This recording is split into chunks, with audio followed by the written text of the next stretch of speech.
A cube of glass, शीशे का एक क्यूब है, एक ऐसा ब्लॉक है जिसकी लेंथ विड्थ और हाइट क्या सेम है, 5 सेंटीमीटर साइड है उसकी, एंड मास कितना, एज ए कैविटी, उसके अंदर क्या है, खाली जगह। अब मैं आपको बता दूं, एक ब्लॉक है शीशे का,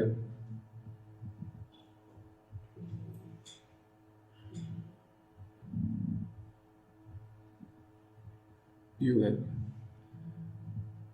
कभी शीशे का गिलास देखो ना तो उसके अंदर भी हो सकता है एक हवा का बबल आ जाए, तो उसके अंदर एक खाली जगह है, अंदर, नहीं समझे, अंदर इधर से भी शीशा, सारा शीशे का, लेकिन अंदर एक खाली जगह, इसे कहते हैं कैविटी।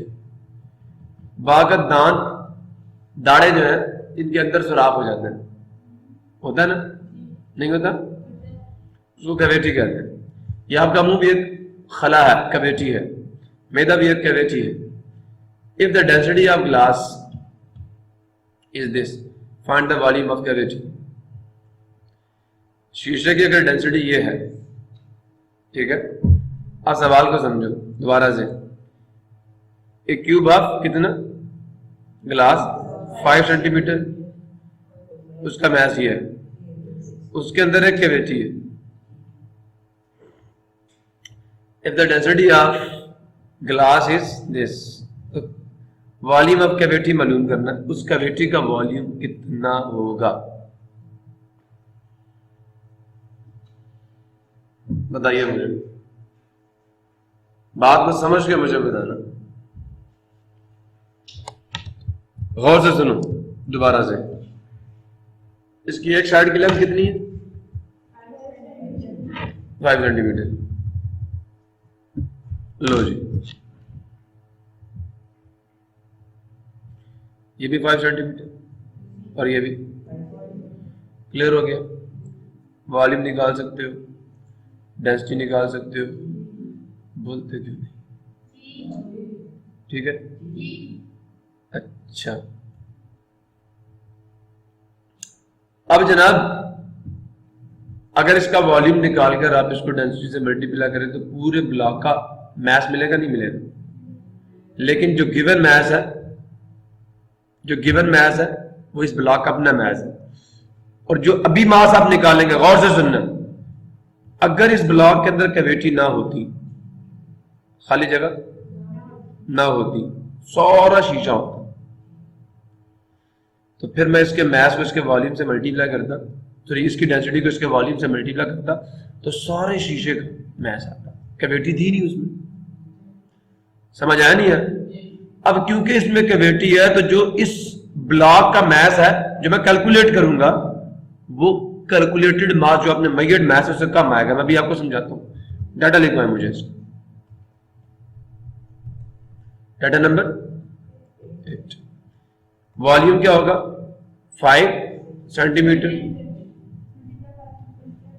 5 सेंटीमीटर का क्यूब 125 आ जाएगा, 125 मल्टीप्लाई 10 की पावर -6 होल का ये क्यूब आ जाएगा, मीटर क्यूब, वॉल्यूम आ गया। डेंसिटी ऑफ ग्लास लिखवा दीजिए जरा, कितनी है,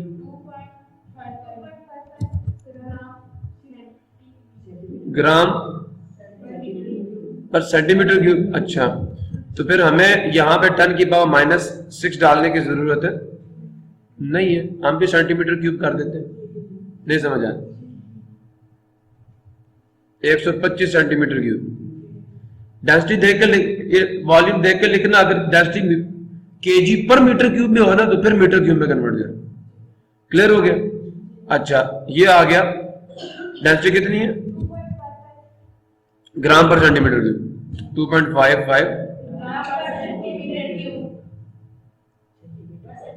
पर सेंटीमीटर क्यूब, यही है।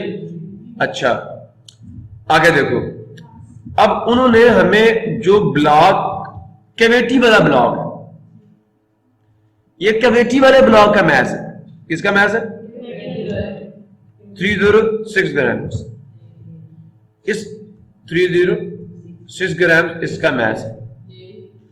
अगर कैविटी ना होती तो मैस ज्यादा होता ना, इतना शीशा नहीं है ना इसके अंदर, यहां पे हवा है ना, खला है यहां पे, कैविटी मतलब वैक्यूम है, कुछ भी नहीं है इसके अंदर, तो मतलब इतना शीशा काट के बाहर निकाल दिया गया, ये समझ लो। क्लियर हो गया? तो बच्चे मास में कमी आएगी नहीं आएगी? तो अब ये वो शीशा है, ये सारा वॉल्यूम है, इसको डेंसिटी से मल्टीप्लाई करोगे तो ये एक ऐसे ब्लॉक का मास आएगा जिसमें कैविटी नहीं होगी, जिसमें कैविटी नहीं होगी। समझे हो? तो पहले अब इस वॉल्यूम को अगर आप इस रो से मल्टीप्लाई कर दो तो एक ऐसे ब्लॉक का मास आएगा जिसमें कैविटी नहीं है, जिसमें सारा शीशा है। तो मास आपको कितना दे दिया? 306 ग्राम्स। मसला किसी हमें जनाब मास ऑफ कैविटी फाइंड करना, खाली जगह का मास। लो जी, मास ऑफ कैविटी आएगा, मास में कमी निकालोगे तो वॉल्यूम निकालोगे ना।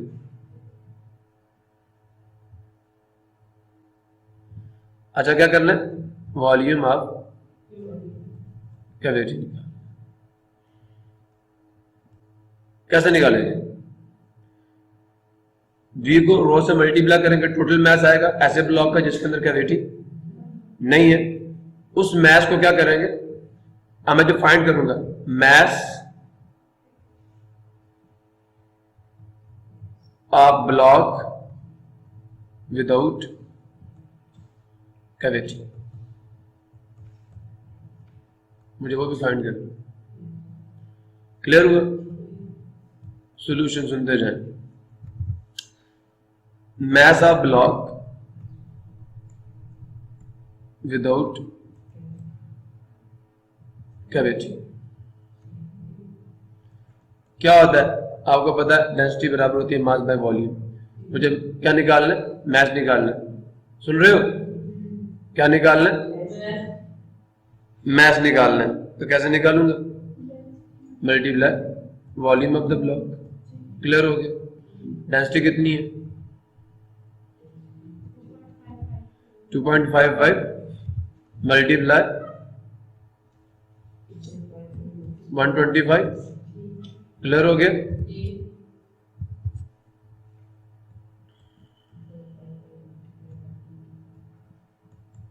यही है 318.75 ग्राम्स।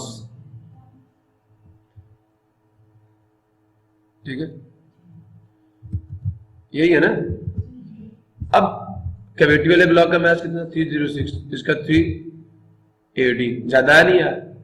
अगर कैविटी ना होती तो मास ये आता। ठीक है, अब आपको विदाउट कैविटी जो ब्लॉक है उसका मास मिल गया।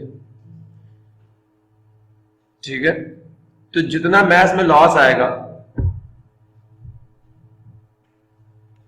जो आपको ब्लॉक का मास गिवन है, जहां पे कैविटी है वहां से उतना शीशा निकल चुका है।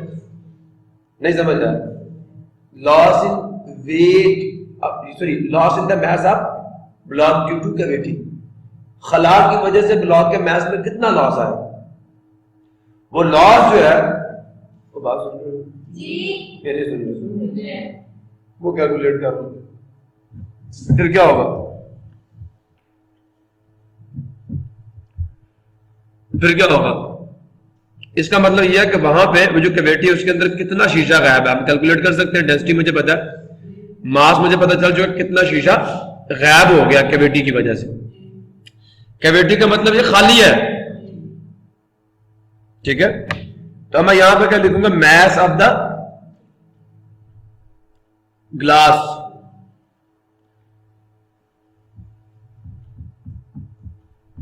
शीशे का वो मास या loss in the mass of glass due to cavity. Loss कमी जो है इन द मास ऑफ ब्लॉक, किसकी वजह से? ड्यू टू उस खला की वजह से। क्या होगा? इस मास में से आप उस ब्लॉक का मास निकाल दें जिसमें कैविटी है।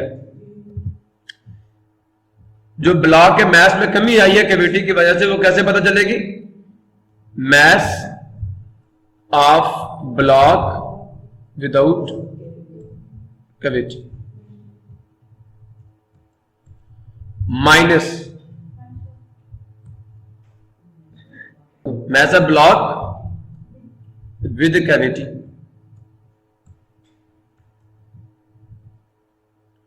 क्लियर हुआ? mass of block without cavity कितना आता? 318.75 और ये कितना था? विद कैविटी वाले का mass 306 ग्राम्स, यही था। ठीक है, कितना आंसर आ गया?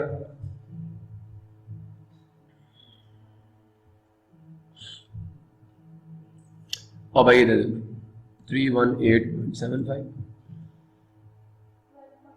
06305 माइनस करना है 7 8 में तो 6 का कितना आ गया?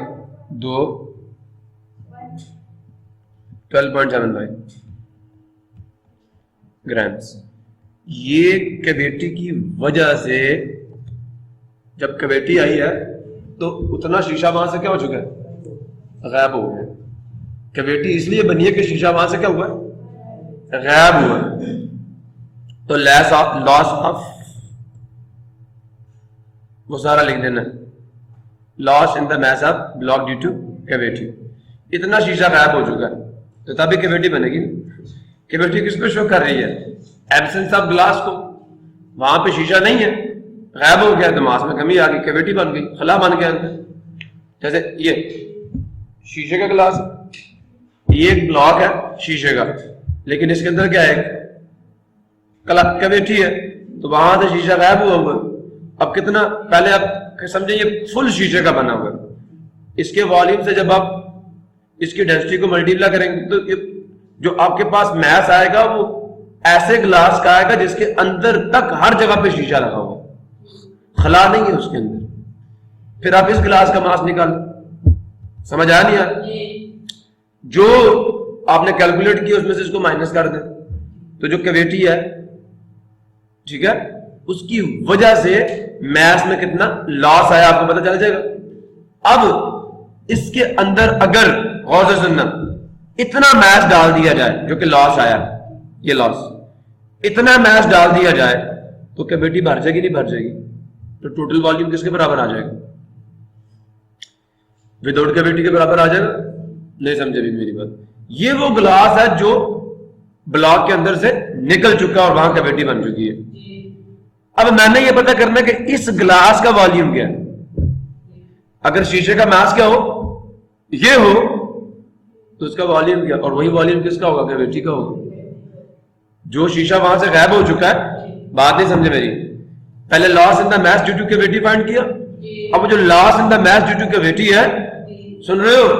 जितना मास में कमी आ रही है शीशे के, यानी जितना शीशा गायब है, उस शीशे के वॉल्यूम के बराबर कैविटी बनी हुई है। अब इस मास का वॉल्यूम निकालने कैविटी का वॉल्यूम आ जाए। अभी भी नहीं समझे? स्टेप बाय स्टेप समझ आया नहीं आया? पहले लॉस इन द मास निकालो ना, तो लॉस इन द मास निकाल के अब क्या आएगा? हम कहेंगे volume of cavity, volume of cavity किसके बराबर आएगा?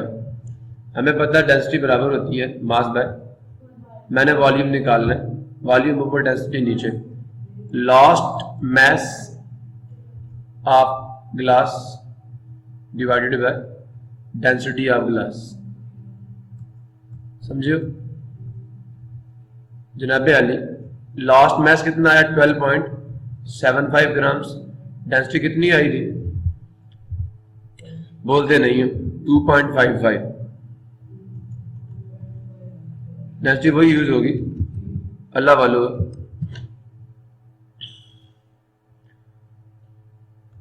क्या है जी?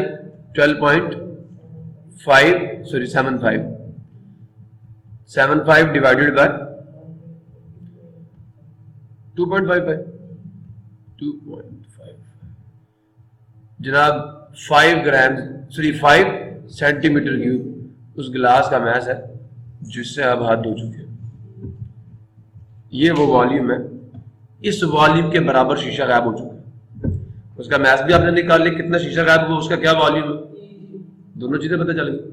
देखिए कैविटी कब बनती है, जब दांत अंदर सुराख कब होता है, जब दांत अंदर से गायब हो जाता है, जो कैल्शियम है दांत के अंदर वो आप खा जाते हैं। नहीं समझ आया? वो जो कड़ेड़ा नहीं लगता दांतों का कड़ेड़ा, उसे हम खुरचते हैं दांतों के साथ, तो जो आप दांत की हड्डी है ना ये खुर जाती है अंदर से, कैल्शियम खुर जाता है तो अंदर सुराख हो जाता है, कैविटी बन जाती है। तो वो कोलगेट में लगे दंतों कैविटी, दांत काला हो जाता है, याद है? तो जनाब Ali 5 centimetre cube of glass. तो दोबारा से जरा इसका ये न्यूमेरिकल बड़ा मजे का है, दिमाग यूज होता है इसमें। हमें वॉल्यूम ऑफ कैविटी फाइंड करना था, लेकिन फर्स्ट ऑफ ऑल हमें मैस ऑफ ये लॉस ऑफ मैस हमें फाइंड करना था। क्या फाइंड करना था? अब अगर इस न्यूमेरिकल को समराइज करूं इस एक स्लाइड पे, तो क्या समरी है इसकी? पहले मैंने पता क्या करना, लॉस्ट मैस, कैविटी की वजह से क्या हुआ, मैस लॉस्ट हुआ, तो बराबर आएगा, गौर से सुनना, गौर से।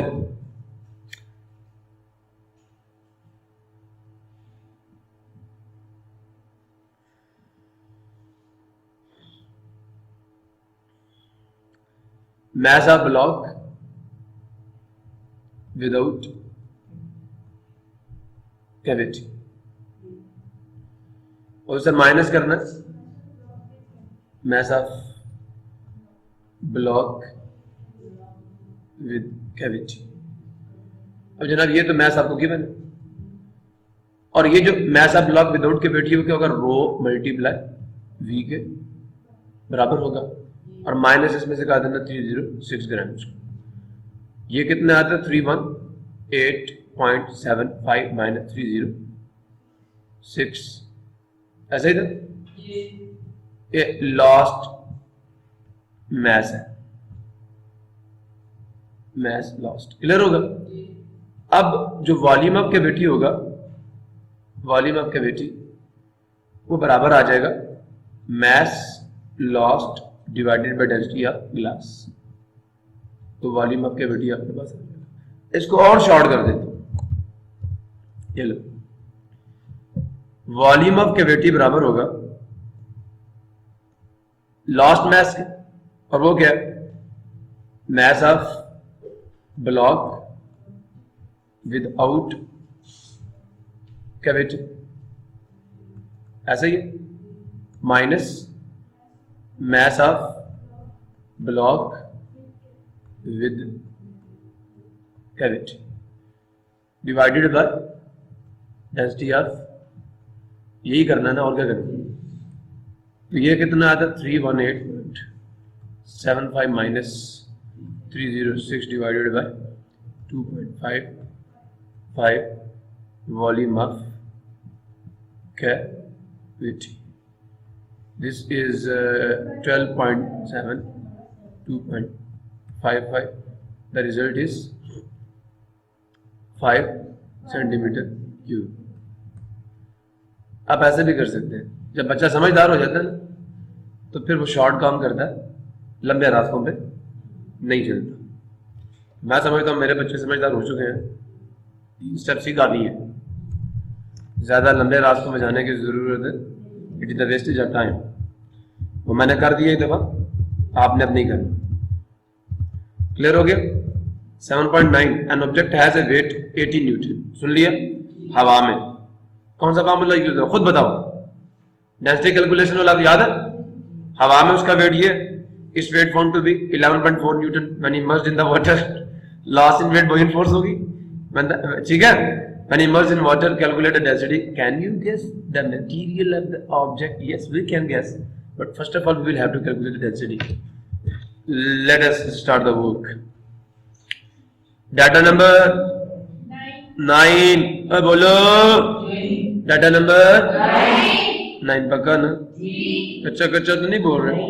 अच्छा, W1 वेट इन एयर होता है कितना? पक्का? जल्दी बताओ। W2 वेट इन वाटर, पीछे लिख देना, weight in air is equal to this, weight in water is equal to कितना? 11.4। अच्छा जी, मुझे W1 माइनस W2 भी निकाल ही दो, कितना आ जाएगा?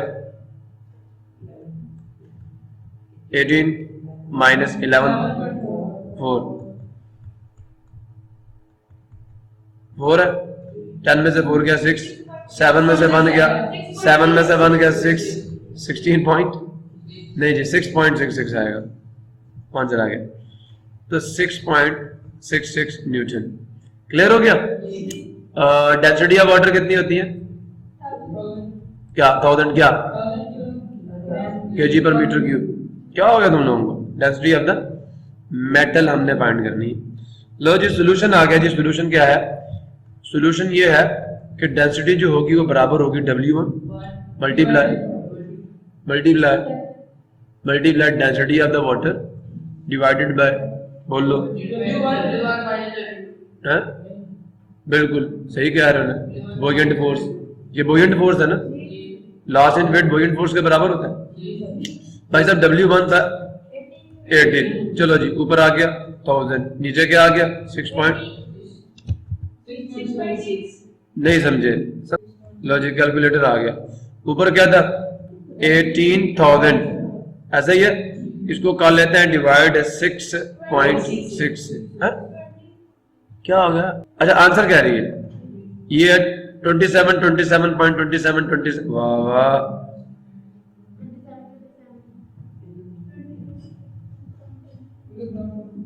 kg पर मीटर क्यूब। अब राउंड ऑफ करोगे तो इसको रहने दो जी, ठीक है। अब बच्चे अपनी बुक खोलो, उसके ऊपर डेंसिटीज का जो टेबल है उस पर जाओ और देखो किसकी डेंसिटी है ये।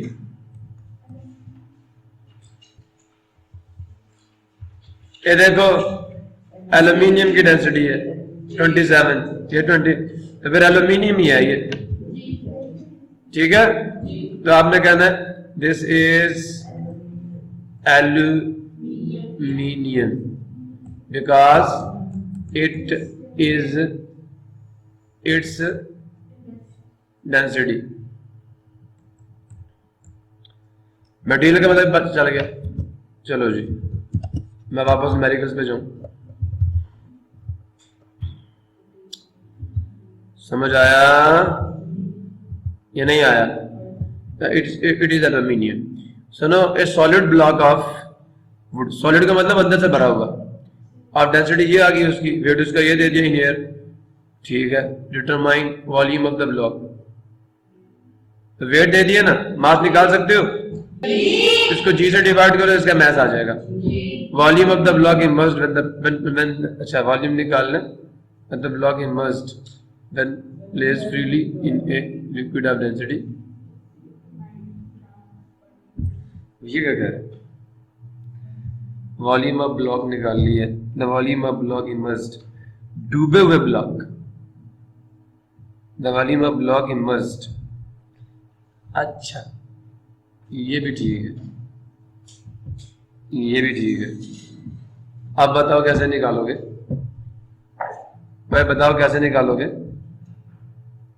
बड़ा मजे का सवाल है, बहुत मजे का सवाल है, पहले समझाओ, पढ़ो पहले। ब्लॉक ऑफ वुड है, डेंसिटी ये, वेट ये है। अच्छा जब आप इसको पानी में डुबोगे तो इस पे बॉयलेंट फोर्स कितनी लगेगी, लकड़ी का ब्लॉक तो तैरेगा ना भाई, अभी भी नहीं समझे, तो इस पे बॉयलेंट फोर्स 3.06 न्यूटन ही लगनी है, इसने तैरना शुरू कर देना। तो पानी में जब आप इसका वेट निकालेगा 0 आएगा, मजे की बात, नहीं समझे। और लकड़ी तो तैरती है ना, तो लकड़ी को पानी में आप डुबो सकते ही नहीं है, वो तो उसका वेट पहले 0 हो जाएगा, नहीं समझ आया। लकड़ी तो तैरती है, आप स्प्रिंग बैलेंस पे वेट निकालेंगे वो 0, वो तो तैरना शुरू कर देगा, उसका वेट ही 0 हो जाएगा, ठीक है। तो अब थ्रस्ट किसके बराबर आ जाएगी, वेट ऑफ द ब्लॉक के बराबर आ जाएगी। ये बड़े पते की चीज है, नहीं समझते चीजों को। वो कहते हैं, गौर से सुनो, अब इधर उन्होंने स्प्रिंग बैलेंस के साथ जो हवा में वेट निकाला, कितना निकाला इसका, तो कितने न्यूटन है वेट, 3.0 न्यूटन, यही है, ये हवा में निकाला। अब आप जब इसको एक लिक्विड में रखेंगे तो ब्लॉक क्या करेगा, थोड़ा सा अंदर जाएगा और तैरना शुरू कर देगा, नहीं समझ आया। और जब ये अंदर जाएगा तो ये लिक्विड को डिस्प्लेस करेगा, तो इस पर जो फोर्स अमल करेगी डिस्प्लेस लिक्विड के वेट के बराबर होगी।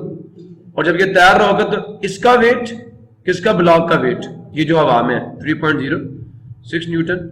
याद है कंडीशन थी कि जब अप थ्रस्ट की फोर्स वेट के बराबर होती है तो बॉडी तैरती है, भूल गए। तो भाई ना इसने डूबना, जब डूबना नहीं तो वेट पानी में इसका जीरो आना, क्योंकि वेट और बॉयंट फोर्स एक दूसरे के बराबर हो जाते हैं। नेट फोर्स जीरो लगती है, स्प्रिंग बैलेंस ने कहना भाई वेट ही कोई। और सुन रहे हो, पहले समझ लो फिर बात कर लो। समझ आ गया? अप थ्रस्ट भी इतनी होगी। अब आपको पता है अप थ्रस्ट बराबर होती है रो जी वी, पक्का? ये डेंसिटी किसकी, पानी की, ये जी, ये वॉल्यूम किसका, डिस्प्लेस्ड लिक्विड का। लेकिन ये जो वॉल्यूम है ये इस डूबे हुए वॉल्यूम के क्या होगा, डिस्प्लेस्ड लिक्विड। जितना ये अंदर जाएगा उतना लिक्विड डिस्प्लेस होगा। तो जितना ब्लॉक डूबा हुआ ना पानी में, ये इसका वॉल्यूम, इसका। उन्होंने कहा था यही फाइंड करके दो। कान ऐसा नहीं पकड़ा दे, कहते हैं नहीं इधर से घूम के पकड़, सीधा बंदा पकड़ना। अबे मुझे नहीं ना, ऐसे पकड़ो, ऐसे पकड़ना या ऐसे पकड़ना बात है कि, लेकिन ये वाला पकड़ना उधर से घूम के। आप समझ आया? बात वही कर रहे हैं। अब जरा सवाल पढ़ो, अब मेरी बात समझ आएगी। देखो मेरे के समझ आएगा। कहते हैं हाँ जी, सॉलिड ब्लॉक है, लकड़ी का डेंसिटी ये है, वेट उसका हवा में ये है, ठीक है। पानी में होने जीरो है क्योंकि उसने तैरना शुरू कर देना। नहीं समझ आया? बोलते नहीं। वॉल्यूम ऑफ द ब्लॉक आपने फाइंड करना है, सुन रहे हो? Determine the volume. तो इसके मैथ से इसकी डेंसिटी को मल्टीप्लाई करो, वॉल्यूम आ जाएगा उसका हवा में। टोटल क्या वॉल्यूम है उसका। फिर कहते हैं the volume of the block emerged. कहता है जब ब्लॉक तैर होगा तो थोड़ा सा ब्लॉक तो डूबा हुआ होगा ना, उसका वॉल्यूम बताओ कितना डूबा हुआ होगा, कितना हिस्सा ब्लॉक का डूबा हुआ होगा जब उसको आजाद तौर पर किसमें रख दिया जाए, लिक्विड में। आप डेंसिटी 0.9 सेंटीमीटर क्यूब और उसकी डेंसिटी का 0.9 सेंटीमीटर, सॉरी ग्राम पर centimetre cube. Really for this. अब इधर आ जाओ जरा जल्दी से, अब शुरू कर लूं? चलो गौर से सुनते जाना। सुन रहे हो ना? डाटा नंबर, वाह जी वाह। मैं बड़ा खुश होता जब 10 मिनट मेरे को आता, लेकिन आज 10 नहीं है 12 है। चलो कोई बात नहीं। तो वेट ऑफ द ब्लॉक अल्लाह वालो, इसे हम कहेंगे W1। कितना है? पक्का है ना? फिर ना कहना सर वो ये हो गया वो हो गया। चलो मुझे इसका मैथ बताओ। W1 बाय जी आएगा ना यार, वेट mg के। मैं हमेशा ये बात कहता हूँ, तुम लोग फॉलो नहीं करते, आप लोग मुझे फॉलो नहीं करते। क्या आ जाएगा? जी की वैल्यू क्या 10। अब बेटा क्या आ जाएगा? पॉइंट एक और पीछे चला जाएगा, 0.306 kg। क्लियर हो गया? मैथ भी आ गया अब पक्का। अच्छा और की है डेंसिटी ऑफ द ब्लॉक। ये डेंसिटी क्या है ब्लॉक की, कितनी है? 0.6 ग्राम पर सेंटीमीटर क्यूब। अच्छा डेंसिटी ऑफ लिक्विड क्या है जिसमें उसको डुबोया? 0.9 सेंटीमीटर ग्राम पर सेंटीमीटर क्यूब। गलती नहीं पकड़ते मेरी, ग्राम पर सेंटीमीटर क्यूब। अब जब ये भी तो जब उसको आप पानी में डुबोगे या लिक्विड में डुबोगे तो उसका W2 कितना आएगा? है? क्या 0 आएगा? क्यों? क्योंकि वो तैरना शुरू कर देगा और स्प्रिंग बैलेंस को खींचेगा ही नहीं। खींचेगा तो वेट आएगा ना, वो खींचने जब तैरना शुरू कर देगा तो स्प्रिंग बैलेंस को खींचना नहीं, क्योंकि वो नीचे जाएगा नहीं, स्प्रिंग बैलेंस को खींचेगा नहीं, वेट 0 हो जाएगा, W2 0 हो गया। चलो जी, सो वी वर के बॉडी की डेंसिटी ये है, मैस हमने उसके वेट से निकालनी है। बॉयंट फोर्स क्योंकि वेट के बराबर आ जाएगी, सो बॉयंट जो नेट फोर्स लगेगी वो क्या लगेगी? 0 लगेगी। बॉयंट फोर्स जो है वो किसके बराबर आ जाएगी? W1 के बराबर आ जाएगी। सो जनाब W2 माइनस W1, ठीक है, ये क्या होगा? बॉयंट फोर्स होगी, अब थ्रस्ट होगी।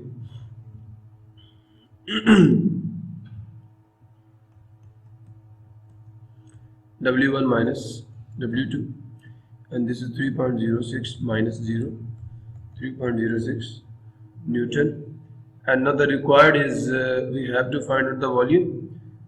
ऐसा ही है, एक क्या volume of the block find करना और दूसरा इमर्स्ड, ऐसा ही है कि कितना ब्लॉक डूबेगा, मतलब जितने लिक्विड को डिस्प्लेस करेगा उतना ब्लॉक डूब जाएगा। ठीक है जी। सो जनाब अली,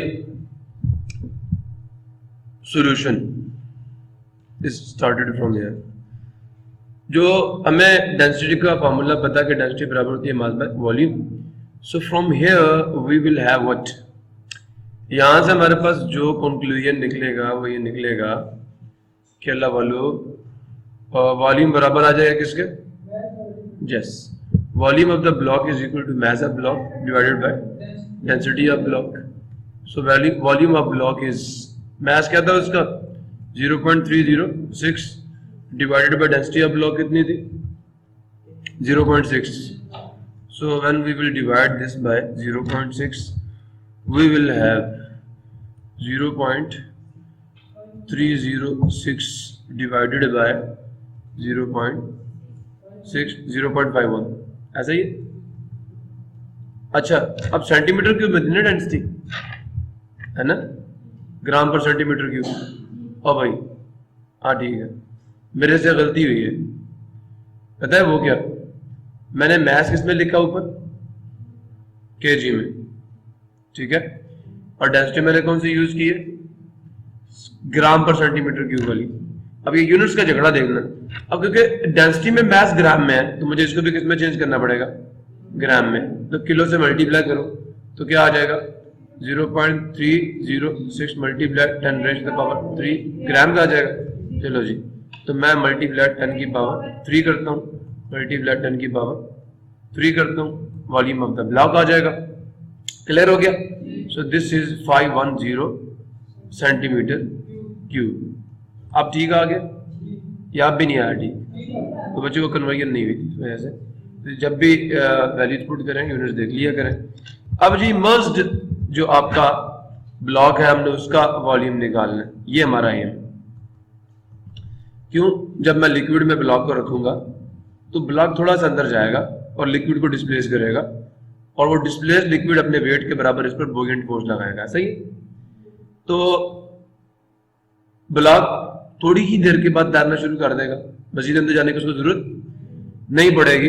तो ये जो इमर्स्ड आपका ब्लॉक है, अब इसी अपने वॉल्यूम के बराबर वो लिक्विड को डिस्प्लेस करेगा, और हमें पता कि जो बोयेंट फोर्स होती है, अब थ्रस्ट होती है, वो बराबर होती है rho g V of the displace liquid या इमर्स्ड ब्लॉक। जितनी बॉडी डूबी हुई होती है उसके बराबर ही लिक्विड डिस्प्लेस होता है ना जनाब। दिस इंप्लाइज दैट अब थ्रस्ट आपने निकाल ली थी, क्या थी, जितना ब्लॉक का वेट था 3.06 न्यूटन ही थी, क्योंकि वो तैयार है तो दोनों बराबर होंगे। सो दिस इंप्लाइज दैट जी जो वॉल्यूम इमर्स्ड है वो बराबर आ जाएगा अब thrust divided by rho g V must will be equal to, अब थ्रस्ट कितनी है, बिकॉज अब thrust is equal to the weight of block. Clear. So weight of block is and rho is, ये लिक्विड की होती है density, ठीक है, और ये कितनी है 0.9, और जी की वैल्यू क्या है 10, 3.06। सो ये 9 हो जाएगा। समझ आ रही है नहीं आ रही? अब यहां पे गलती क्या होगी हमसे, जो डेंसिटी हम यूज कर रहे हैं वो किस में है, ग्राम पर सेंटीमीटर क्यूब में। मुझे इसे कन्वर्ट करना चाहिए क्योंकि मैं फोर्स स्टैंडर्ड यूनिट में यूज कर रहा हूँ, न्यूटन में। तो मुझे जो डेंसिटी मैं यूज कर रहा हूँ, देखे मैं जी की वैल्यू भी 10 मीटर पर सेकंड स्क्वायर फुट कर रहा हूँ, तो ये भी केजी पर मीटर क्यूब में होनी चाहिए। समझ आ गया? तो इसको केजी पर मीटर क्यूब में चेंज करो, 0.9 ऊपर ग्राम और नीचे सेंटीमीटर क्यूब आ गया। 0.9 multiply 10 raise to the power -3 7 kg आ जाएगा। सेंटीमीटर क्यूब में कन्वर्ट करना है। सेंटी की वैल्यू का 10 रेज़ टू द पावर -2 साथ मीटर होल का क्यूब आ गया। 10 रेज़ टू द पावर -6 होगा, ऊपर जाके 6 हो जाएगा। 0.9 मल्टीप्लाई 10 की पावर -3, नीचे से ऊपर जाके +6 कर दो डायरेक्ट यहाँ पे kg पर मीटर क्यूब, तो 900 आएगा। नहीं, क्या आ गया result? 0.9 multiply 10 raise to the power 3 kg पर मीटर क्यूब। तो जनाबे अली 0.9 multiply 10 raise to the power, ये रो की वैल्यू है लिक्विड की, क्या है? 0.9 multiply 10 raise to the power 3 kilogram पर मीटर क्यूब। अब देखें आंसर आएगा, और साथ जी की वैल्यू कितनी आई है? वो 10 आई है। अब ठीक है, अभी भी नहीं समझे? समझ आया कि नहीं आया? अच्छा, अब आप कर लें डिवाइड इसको। 3.06 डिवाइडेड बाय 0.9, बल्कि मैं इसको ये कर देता हूँ 900, ठीक है? 900 हो जाएगा ना, बल्कि 9000 कर देता हूँ, ये ठीक है? 10 ये भी आ जाएगा, तो ये 4 प्लेसेस आगे आएगा पॉइंट। 0.00034 क्या आएगा? Metre cube, metre. अब मैंने इसको सेंटीमीटर क्यूब में चेंज कर दिया इसमें, तो 0.00034 सेंटी लाना, 10 की पावर -2 साथ मीटर, +2 भी डालूंगा, होल का क्यूब आ गया। सुन रहे हो? ये बन गया senti. V of the immersed liquid will be equal to 0.00034 and this will be 10 raised to the power +6, साथ आ गया सेंटीमीटर होल का, सॉरी क्यूब। तो अब मैं इसके ऊपर ही अप्लाई कर दूँ तो कोई प्रॉब्लम, मैंने उसको +6 जो कर दिया, और साथ ही मैं लिख दूंगा बिकॉज जो 10 रेज़ टू द पावर -2 है वो सेंटी है। सब इससे इसको मल्टीप्लाई, कितने प्लेसेस आगे आएगा? 6 प्लेसेस, 1 2 3 4 5, 1 0 और साथ आएगा 340 सेंटीमीटर क्यूब। ये इमर्स्ड पार्ट है, वॉल्यूम है इसका ब्लॉक का 340 सेंटीमीटर क्यूब। क्लियर हो गया हजरत? किसी बच्चों को बात नहीं समझ आई तो मुझसे पूछ लो। ठीक आया जवाब या नहीं आया? आगे चलते हैं। तो 7.11 है जी, the diameter of the piston of the hydraulic press is 30 centimetre, ठीक है? How much force is required to lift a car weighing this on its piston if the diameter of the piston of pump is 3 centimetre.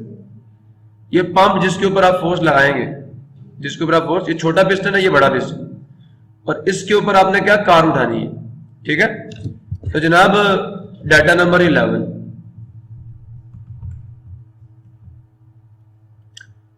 जो F2 है, जो कि load है, वो कितना है? 20,000 न्यूटन की एक गाड़ी है, और जिस पिस्टन पे आप उसको उठा रहे हैं वो कैपिटल A 30 सेंटीमीटर है। सेंटीमीटर डायमीटर, हाँ उसका डायमीटर ये है, सॉरी क्रॉस सेक्शनल एरिया नहीं, डायमीटर, ठीक है? मैं इसको कैपिटल D लिख देता हूं, 30 सेंटीमीटर। क्रॉस सेक्शनल एरिया यूं होता है ना आगे से, तो डायमीटर का मतलब इसकी विड्थ है यहां से, अब ये 2 रेडियाई के बराबर होता है। अब मुझे ये बताओ, मैंने अगर इसका क्रॉस सेक्शनल एरिया, सर्कल है ना सर्कल, तो सर्कल का एरिया किसके बराबर होता है? पाई आर स्क्वायर के।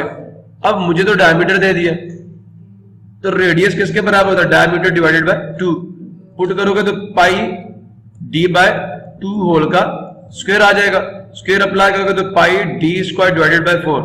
अगर डायमीटर गिवन हो तो फिर फार्मूला ये होता है, डिवाइडेड बाय 4 आ जाएगा। क्लियर हो गया? मेरे पास कैपिटल है, गौर से सुनते जाना,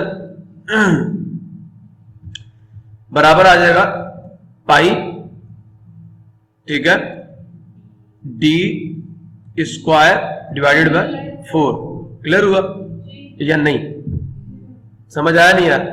इसी तरह जो उन्होंने छोटे पिस्टन का मुझे एरिया बताया, जो पंप का पिस्टन है 3 सेंटीमीटर, मैं उसे स्मॉल d लिख देता हूं, और वो कितना 3 सेंटीमीटर।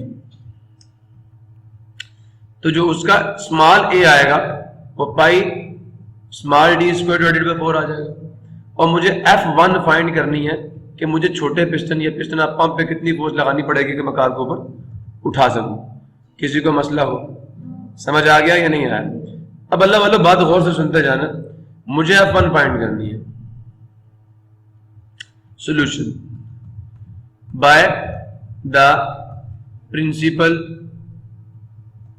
Of hydraulic press.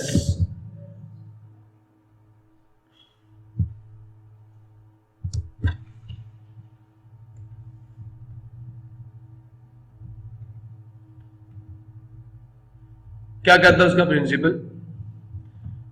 क्या कहता है उसका principal? F2 divided by F1 बराबर होता है capital A divided by small a. अब जनाब मुझे F1 निकालनी है। F1 उधर जाएगा, कैपिटल ए नीचे आएगा, स्मॉल ए ऊपर जाएगा। तो दिस इंप्लाइज दैट जो F1 है, अच्छा अगर इसको उल्टा दूं, F1 ऊपर F2 नीचे, तो इधर भी क्या आ जाएगा? स्मॉल ए ऊपर कैपिटल ए। अब मुझे F2 वहां जाकर मल्टीप्लाई हो जाएगी, तो F1 बराबर आ जाएगी F2 multiply small a divided by capital A. Putting the values F1 as it is. Clear हो गया? F2 कितना था? 20,000। स्मॉल ए की क्या वैल्यू थी? Pi small D square divided bye 4। और कैपिटल ए की वैल्यू थी pi capital D square divided bye 4। पाई से पाई कटा, 4 से 4 कटा, 20,000 मल्टीप्लाई स्मॉल डी कितना था बोलो? सेंटीमीटर स्क्वायर था ना। अच्छा इसको सेंटी को चेंज कर दो, 30 time 10 raise to the power minus 2 metres, और ये आ जाएगा 3 multiply 10 raise to the power minus 2 metre. Value put करें इसके अंदर, तो ऊपर आ गया 3 multiply 10 raise to the power minus 2 whole का स्क्वायर डिवाइडेड बाय कितना आ जाएगा? 30 मल्टीप्लाई 10 की पावर माइनस 2 होल का स्क्वायर। This is F1। अब ऊपर क्या आ जाएगा? 3 का स्क्वायर 9 होता है। 20,000 मल्टीप्लाई 9 मल्टीप्लाई 10 की power minus 4 divided by 900 multiply 10 की पावर माइनस 4। ये कट गया, 9 1 का 9, यहाँ आ गया 100, ये कटा, 2 0 कटे, 200 न्यूटन की फोर्स लगानी पड़ेगी। मसला किसी steel wire of cross sectional area ये दे दिया आपको, कैपिटल ने दे दिया metre square. It is stretched through 2 millimetre by a force of 400 newton, 4000 newton. ये एरिया दे दिया, और ये स्ट्रेच थ्रू का मतलब डेल्टा दे दिया। आपको क्या दे दिया? डेल्टा दे दिया बाय फोर्स। आपको फोर्स भी दे दी। फाइंड द यंग्स क्या modulus of the wire. The length of the wire is 2 metre. L naught कितनी है? 2 मीटर है। डेल्टा एल ये है, ये क्रॉस सेक्शनल एरिया है, ये फोर्स है। यंग्स मॉडुलस निकालना क्या मुश्किल रह जाएगा। 4 चीजें चाहिए होती हैं। Data for the numerical number 12। No जनाब, फोर्स कितनी थी? Cross sectional area 2 times 10 raised to the power minus meter square. Now the delta L is change in length. Stretching कितनी हुई है? 2 मिलीमीटर्स। 2 मिलीमीटर्स का मतलब है 2 times 10 raised to the power minus 3 metres, और ओरिजिनल लेंथ क्या थी? 2 metres. So therefore यहां तक किसी को मसला हो, हमें यंग्स मॉडुलस फाइंड करना है जनाब आली। सॉल्यूशन है यंग्स मॉडुलस बराबर होता है stress divided by strain. Stress होता है क्या? Force divided by area divided by delta L divided by L not. मैं इसको यूं भी लिख सकता हूं, ये बराबर होगी क्या? Force divided by area stress divided by strain. Strain क्या होती है? Delta L by L nought. इसको उल्टाओ, force divided by area multiply L nought divided by delta L. इसको क्या लिखेंगे? Force times the original length divided by change in length times the cross sectional area. Force is what? Force is 4000 Newton. Original length was 2. Change in length is 2 times 10 raised to the power minus 3, and the area of cross section is 2 times 10 raised to the power 5 minus 5. जनाब 2 1 the 2, 2 1 the 2, clear हो गया, 2 अंदर 2, 2000। अब -3 ऊपर जाएगा, plus -5 -8, 3 zero यहां से, -8 plus 3 -11, 2 time 3 plus 11 Newton पर मीटर स्क्वायर।